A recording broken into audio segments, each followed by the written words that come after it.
YouTube? We've gone to game 2, and we're just starting out right now. We decided not to do any sideboarding. We're trying to figure out main board, and then work on our sideboard after that. Try to make the flow for game 1 a little better before we worry about trying to change up game 2 and 3. I went ahead with that first hand. I mulliganed it. From memory, I want to say I had one land, but I didn't have anything to search for a second land. Everything in my hand was 2 and 3 casts. If I would have had something I could search out for a second land, I probably would have went with that. But I really didn't want to chance it. There's only 5 lands left in the deck.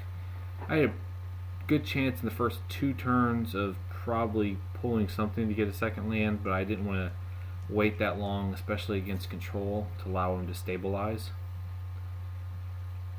And I am worried about this matchup.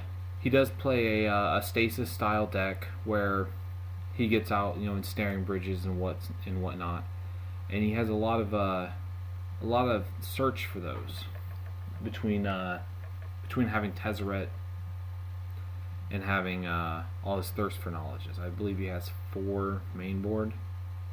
If he doesn't, I'd be surprised. I haven't paid that close attention to his deck list.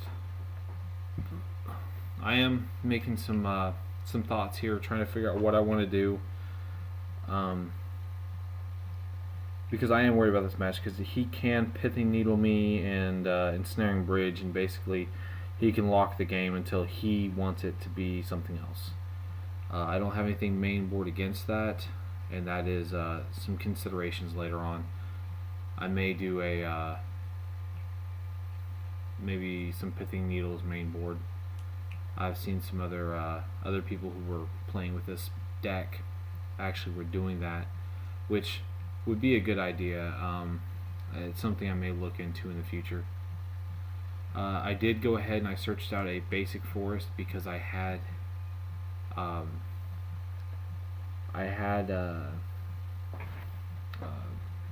whatever the modern one is, the breeding pool. Yeah, sorry. Mine stuck on Legacy. But yeah, I had the breeding pool in hand already, so I went ahead and searched out a basic land.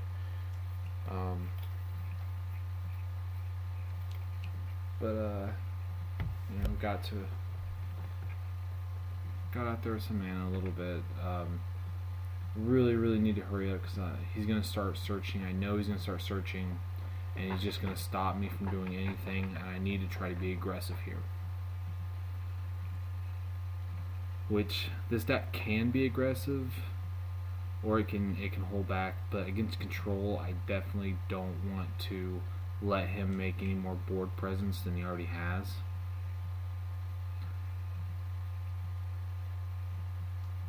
And I'll fix it for future videos, but underneath that glare is a Dungrove Elder. I went ahead and paid my 2 to cast him, -1 to go out, and I search. I'm doing a little searching. Pull out a basic land, but he did earlier. I knew he was searching when he popped that Relic of Progenitus. I knew he was really digging deep. He didn't have the answers yet, and he was trying to find them already. So I felt okay at this moment, but I didn't want to relax at all. I wanted to start getting in there with Dungrove as soon as I could, until I drew into something else.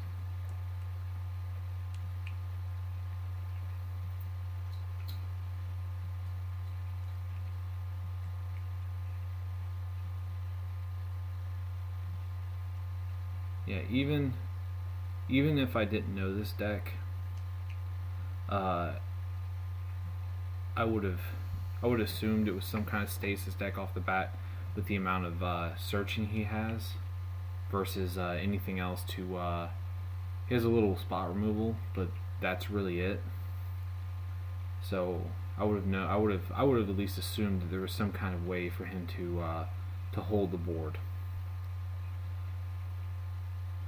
But anyways, he gets his ensnaring bridge out, which he has 4 cards in hand at this moment. So I go ahead and I make my, or no, he has 5 cards. I'm sorry. He has 5 cards in hand at this moment. I go ahead and I swing through with my Dungrove, trying to get some more damage in there.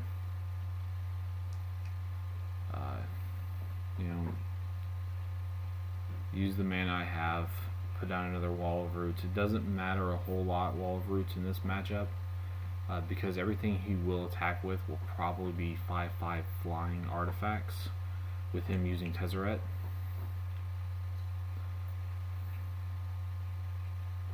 And he drops Thopter, Foundry, or Assembly, whatever the one is that sacrifices and makes a 1/1 Thopter. You sacrifice an artifact, make a 1/1 Thopter, gain 1 life. And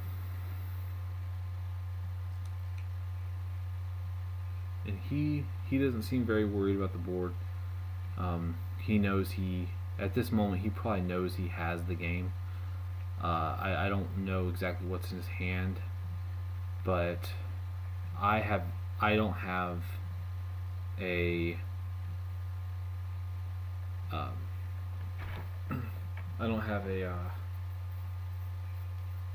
Belcher yet, and that kind of worries me because I really do need Belcher out there at this point, because he hasn't dropped anything against that would stop it, like a Pithing Needle, and he hasn't dropped a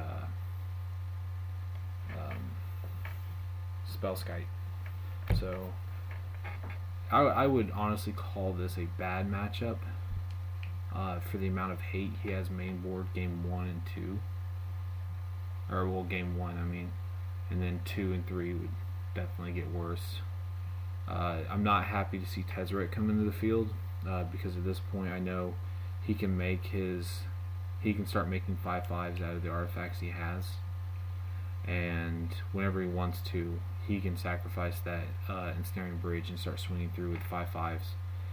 My Dungrove could go head to head with him, and I still have my Wall of Roots for blockers if they don't have flying already, which would probably be, he'd probably make Thopter tokens if I couldn't get through like that, or if he could get through like that.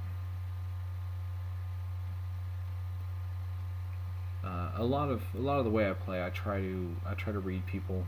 I try to read their moves and play ahead. Not try to play in the moment, but try to play ahead of that. Went ahead and sacrificed that Secure Tri-Bolter. Because I know I'm not going to be able to get through the Ensnaring Bridge. I think he's down to 2, maybe 3 cards in hand at this point. And he's just going to keep dumping him. He has enough mana to dump anything he draws into, so not the best. So I'm trying to trim everything I can out of my deck to hopefully draw into a Charbelcher before he could Pithing Needle it. But I'm very certain he's holding a counterspell back. But at this point, I need to start sticking. I need to play threats until they stick, basically, is my thought, if I can get into any of them.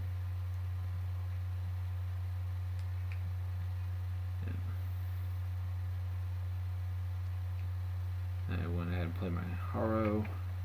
Should be my last land right there. So that's all 7. Yeah, that's all 7 right there. So basically right now it's come down to he's stasis the board. I'm sure he's holding back a counterspell, and I don't know, at this point I don't know what I can do unless I draw into like 4 Goblin Charbelchers in a row. which this deck doesn't have any actual draw power, which is something I've thought about maybe going bringing the deck down to like 52 cards and go ahead and I could put in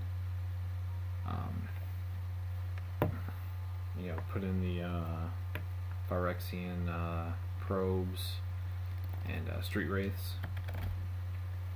Those would be something that would probably come out against other decks or against like Burn or anything like that, but it's a possibility in the main board, something I've thought about,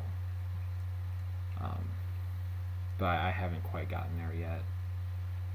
It'll probably be some tests in the future, and he's dropped the Pithing Needle, and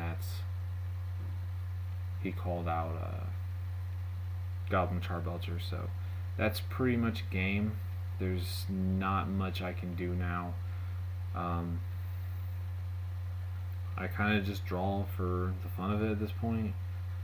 And I stare down pretty much at utter defeat game 2, which this is a really, really bad matchup. I can't think of one that's much worse. I think it's another Tri-Builder I dropped just as a chump blocker if I needed it. But oh no, sorry, that's underneath all that glare, that's actually a Chancellor of the Tangle. And for some reason I thought it cost 8 mana. I glanced down, like 4 and a bunch of trees, and I'll call it 8. And it wasn't. But I did have reach, but still he just swing through with everything over and over, and I couldn't stop it. I had nothing left. So I went ahead and I just called it, and we'll go to game 3. And I would have done this even if I was at like an event or a Friday Night Magic, just for the fact that there is a time limit, and just stalling out games forever doesn't help anyone, and I'd rather try to play it out. But go to the next game.